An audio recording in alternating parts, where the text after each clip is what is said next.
நாம் எல்லோரும் ஒரு மனதோடு தினமும் இணைந்து நம் தேவனுக்கு ஸ்தோத்திர பலிகளை ஏறெடுப்போம். ரட்சிக்கப்பட்ட ஜனமே, உனக்கு ஒப்பானவன் யார் என்றவரே நாங்களுமே துதிக்கிறோம். எங்களுக்கு சகாயம் செய்யும் கேடகமே நாங்களுமே துதிக்கிறோம். எங்களுக்கு மகிமை பொருந்திய பட்டயமே நாங்களுமே துதிக்கிறோம்.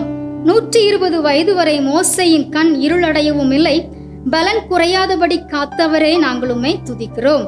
மோசையை போல நாங்களும் உம்மை முகமுகமாய் தரிசிக்க கிருபை தந்தவரை நாங்களுமே துதிக்கிறோம். நீ உயிரோடு இருக்கும் நாளெல்லாம் ஒருவனும் உனக்கு முன்பாக எதிர்த்து நிற்பது இல்லை என்றவரே நாங்களுமே துதிக்கிறோம்.